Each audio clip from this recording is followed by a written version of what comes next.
Z nami sta zato podpredsednica Državnega zbora Nataša Sukič in poslanka Levice in poslanica SDS Andrej Hoivik. Dobro večer obema.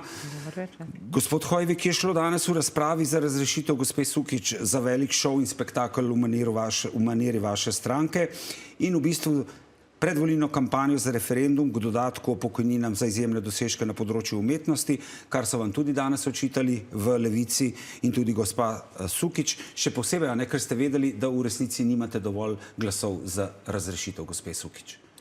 No, danes se je pokazala moč koalicijskih poslancev, ki je nadvladala nad močjo resnice, faktov in dejstev.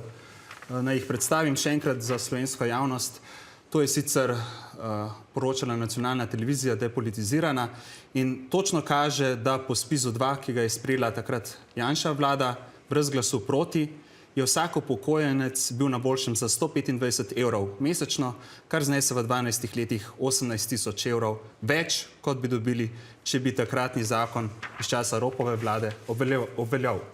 In absolutno danes je bilo veliko govora, veliko izrečenih besed, ampak na koncu fakti so fakti. Tudi Zavod za pokojninsko in invalidsko zavarovanje, ki ga vodi zdaj tudi že ponovno potrjen gospod Papež, je pokazal fakte, da takrat decembra 2012, da je ta odmerni odstotek bil samo matematični preračun in da so se takrat začele pokojnine neto zviševati. Gospa Sukič.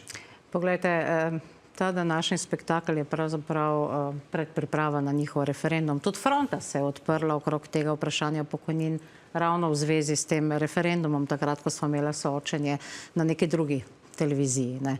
Zdaj, naj povejo ti ljudje že končno ljudem preprosto, kako je mogoče, da ti sicer zamrzneš padanje pokojnin leta 2012, kar je dobro dejanje, ker če ne bi bilo še slabše pozneje, in to priznam, ti zamrzneš na neki točki, ki je v tistem trenutku najnižja možna točka, ker je pač že drselo dol, vse skupaj ta odmerni odstotek. Eno leto predtem na referendumu skupaj s sindikati zrušiš pokojninsko reformo, kjer bi bil ta odmerni odstotek za 2 odstotka višji, torej bi bila odmera pokojnin višja. Potem pa še v tistem letu 2012 pred sprejemom pokojninske reforme sprejmeš ZUJF, ki je zamrznil usklajevanje pokojnin z rastjo plač, zamrznil plače, dodatkov ni več bilo in tako naprej. In zdaj mi vi razložite logiko, kako je lahko pri vseh teh dejstvih, da na najnižji točki zamrzneš, pa še z ZUJF-om kombiniraš pokojnina naenkrat višja za 125 evrov. Res bi rada vedela, kateri genij je to zračunal oziroma kaj je to spet za en lažni podatek. No, zdaj Nataša Sukič se je zopet zlagala, ker najprej naj povem, da takrat tisto reformo ni sprožila SDS, ampak Zveza svobodnih sindikatov Slovenije.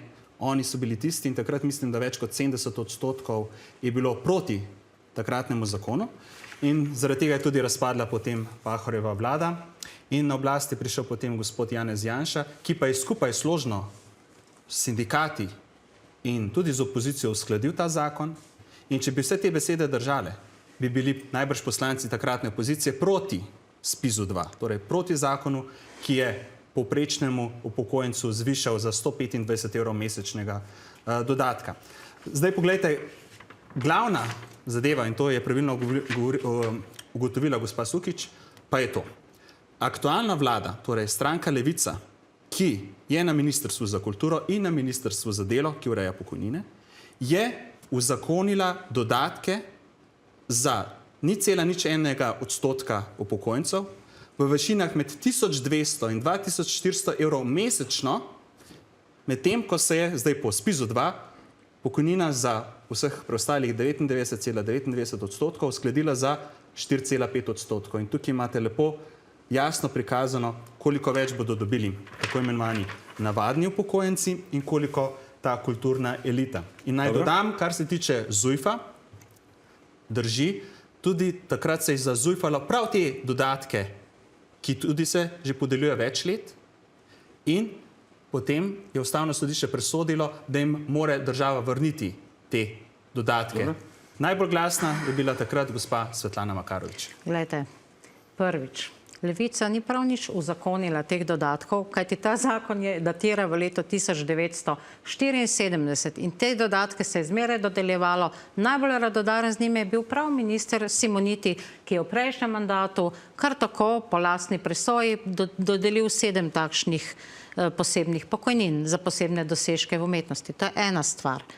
Računsko sodišče je zahtevalo, da je treba postaviti normative, da bo pač nek okvir, znotraj katerega se pač urejeno, ne kaotično dodeljujejo ti dodatki. In samo to je naredila ministrica. In ta njihov referendum teh dodatkov ne bo ukinil, ampak bo samo ukinil red pri tem in bo pustil, da dalje vlada kaos. Se pravi, prosta presoja kateregakoli ministra ali ministrice, ki bo na vladi. To je referendum, ki ga bomo plačali 5 milijonov evrov.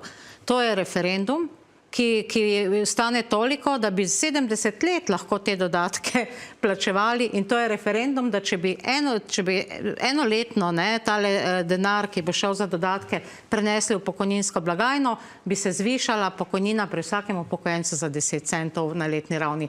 To se grejo. In zdaj vi meni povejte, kakšna kulturna elita, pa 99,9 pa nima tega. 99,9% teh ljudi pač niso umetniki s posebnimi dosežki, kolega.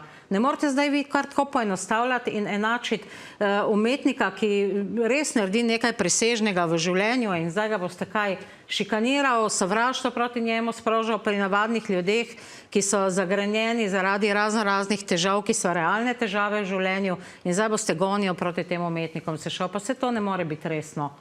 Se greste gonil proti umetnikom? Absolutno ne. Se gremo pa gonjo proti tem dodatkom, kot sem dejal, v višinah med 1200 in 2400 evrov mesečno, kajti to drži. Minister, gospod Simoniti, je podelil te dodatke v letih 21 in 22, tako kot ministrica Asta Vrečko v letu 23. Seveda. In proti temu nismo protestirali. Ste nas slišali takrat? Ne. Ne. Protestiramo pa, da se je v zakonu sedaj zakon, ki širi ta krog upravičencev, ne za življenjsko delo, ampak za enkratni dosežek. Primer, gospa Maja Smrekar, jo moram žal še enkrat omeniti, vemo, ta gospa, ki je sedaj na plakatu, kajti gospa je zaradi ene mednarodne nagrade dobila nagrado Prešernovega sklada in sedaj bo po tem zakonu upravičena do teh poprečno 1200 evrov vsak mesec. In naj omenim še nekaj, poglejte. Če bi Levica res želela dobro za vseh 100% upokojencev, bi ta zakon usklajevala oziroma pripravila skupaj s svojo pokojninsko reformo, ki jo mora Državni zbor potrditi do konca letošnjega leta. In naj sam še nekaj navedem. Poglejte, te laži, ki jih spremljamo, ne prihajajo samo strani Levice, ampak tudi strani predsednika vlade, dr. Roberta Goloba. Danes sem sam na soočenju oziroma v Državnem zboru povedal, da tako gospa Nataša Sukič kot dr. Robert Golob sta oba naravoslovca. Točno poznata številke. In poglejte, kako zavaja in laže dr. Robert Golob, kar se tiče stanovanj. Včeraj je odgovarjal na eno izmed poslanskih vprašanj, kolega Poglajen ga je vprašal, sam je dejal, da bo ta vlada začela graditi 2000 stanovanj.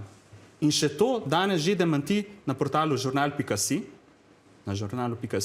kjer piše, da te podatki ne držijo, ki jih je navajal včeraj predsednik vlade, dr. Robert Golob. Kaj pravite na to? In potem samo vprašanje sam še za gospod Natašo Sukič, ker zdaj pa imajo vse v svojih rokah in me zanima, zakaj niti enkrat v času vaše vlade ni bila izredna uskladitev pokojnin, ki jo je napovedoval gospod Luka Mesec, izredna uskladitev pokojnin, ne enojni dodatek, kot je bil konec leta 2022. To pa kar ne bo držalo, kolega, gledajte, spet ne vem, odkje vi pobirate podatke, tukaj imam, ne moram cele tabele navajati, kaj vse smo delali za pomoč upokojencem. Recimo, energetski dodatek leto 2022, delamo v 23 višini 200 evrov, enkratni dvig prihodkov v višini 4,5% novembra in decembra 2022 upokojencem in prejemnikom nadomestil. Potem, ne bom vsega naštevala, res je preveč tega. Potem redne in izredne uskladitve pokojnin. Leta 2023 so se uskladile za 5,2%. Kdaj je bila izredna? 2024 pa kar za 8,8%. Tako visoke uskladitve mislim, da še ni bilo, ampak tokrat je pa bila, a ne, leta 24 in tako dalje, in letni dodatki, in nefinančna pomoč. Ne vem, cel kup je teh stvari. Evo, tule imam celo razpredelnico, res nimam zdaj časa tule v studiu vsega tega razlagati. Kar je najbolj žalostno, stranka SDS, opozicija je bila povabljena k sooblikovanju nove pokojninske reforme, ki je pravzaprav zdaj že v obravnavi in bo kmalu na poslanskih klopeh. Ta reforma se dejansko usklajuje s socialnimi partnerji. Bili ste povabljeni, niste prišli. Rekli pa boste, da niste bili povabljeni verjetno ali kaj podobnega. Potem pa oddaleč govorite stvari kot, zakaj niste tega, zakaj niste onega. On je bi tako, ne, kadar gre za pokojnine, bi jih malo zamrznili, pa rezali, pa tako naprej. Ne omenjam, kaj ste hoteli narediti pred 3 leti, ko ste bili na vladi, ne, ko bi kar za milijardo pa pol zarezali v pokojninsko blagajno, ker je Evropska komisija to od vas terjala in ste na to seveda pristali gladko. Torej, vi bi to reducirali, ne, pol bi pa malo bombončke dajali takrat, ko se vam splača. 75 milijonov evrov bi vrgli za bombončke, ki ne imeli nobenega realnega efekta na izboljšanje kvalitete življenj. Lahko bi pa prišli, ko smo vas povabili, k sooblikovanju te reforme in bi tam sistemsko tudi dorekli te razne bonitete, kot so božičnice, kot so te in one stvari. To bi lahko naredili skupaj z nami, pa nočete. Nočete. Boste imeli, gospod Hoivik, besedo. Povejte mi za konec še, koliko podpisov ste zbrali doslej za ta referendum? Zdaj podpisov je kar veliko. Mislim, da bomo izbrali to številko, ta spodnji rob pred 26. marcem, ko je rok za zbiranje teh podpisov. Naj pa samo odgovorim še enkrat. Izredna uskladitev pokojnin je bila zadnja za časa 3. Janševe vlade. To ni enkratni dodatek.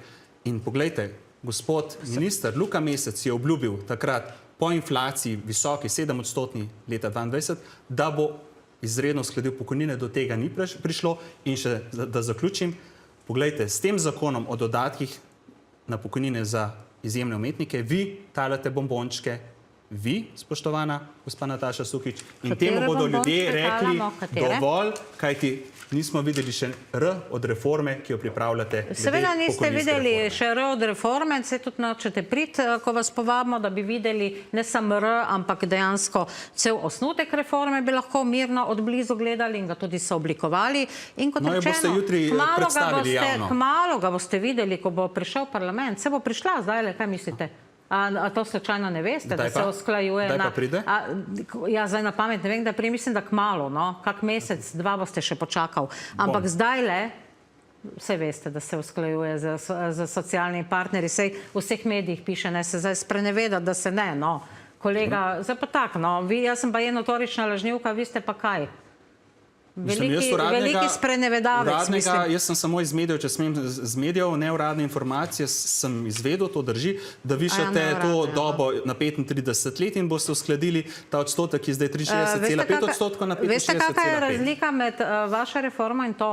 Če bo referenčno obdobje dvignjeno, kar še ni rečeno, ker je še vedno stvar v pogajanjih, je razlika ta, da bo tudi odmera bistveno popravljena. Pri vas je bila pa zamrznjena na takrat najnižji možni točki, referenčno obdobje ste pa dvignili takrat, kolega, na 24 let. Dobro, bomo videli torej, kako se bo razpletlo tudi na referendumu. Najlepša hvala obema, da ste bili naša gosta. Hvala vam. Hvala.